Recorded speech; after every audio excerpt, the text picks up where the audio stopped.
Hi 100 days Germany visa question ചാലഞ്ചിന്റെ 14ാമത്തെ ദിവസത്തിലേക്ക് സ്വാഗതം. ഇന്നത്തെ ക്വസ്റ്റ്യൻ എന്നുള്ളത് ബ്രോ CSP പോർട്ടൽ ത്രൂ അല്ലാണ്ട് ഡയറക്റ്റ് VFS വെക്കാൻ പറ്റുമോ, ബ്രോ ഏതാണ് നല്ലത്?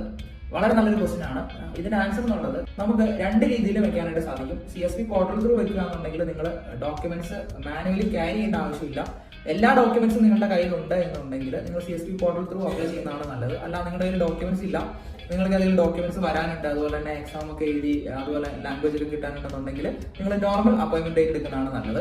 നോർമൽ അപ്പോയിന്റ്മെന്റ് ഡേറ്റ് മാസത്തിൽ 1-2 തവണയാണ് എംബസി ഓപ്പൺ ആക്കുള്ളൂ. ആ ഓപ്പൺ ആകുന്ന സമയം വരെ നമ്മൾ വെയിറ്റ് ചെയ്ത് കാത്തിരുന്ന് എടുക്കേണ്ടി വരും. അത് എത്ര സമയം എടുക്കും നമുക്ക് കറക്റ്റ് പറയാനായിട്ട് പറ്റില്ല. CSP പോർട്ടൽ വഴി അപ്ലൈ ചെയ്യാന്നുണ്ടെങ്കിൽ ഒരു 3 ആഴ്ച തൊട്ട് 1 മാസം വരെ നമ്മുടെ പ്രിലിമിനറി റിവ്യൂ കംപ്ലീറ്റ് ആവാനായിട്ട് ടൈം എടുക്കും. അതിനുശേഷമാണ് നമുക്ക് അപ്പോയിന്റ്മെന്റ് ലഭിക്കുന്നത്. നിങ്ങൾക്ക് ഏത് രീതി വേണമെങ്കിലും ചൂസ് ചെയ്യാവുന്നതാണ്. ഇന്നത്തെ ഈ വീഡിയോ നിങ്ങൾക്ക് പ്രയോജനപ്പെട്ടുവെങ്കിൽ ഫോളോ ചെയ്യുക. നിങ്ങളുടെ ക്വസ്റ്റ്യൻസ് കമന്റ് അറിയിക്കാവുന്നതാണ്, ഞാൻ ആൻസർ ചെയ്യുന്നതായിരിക്കും. Thank you all.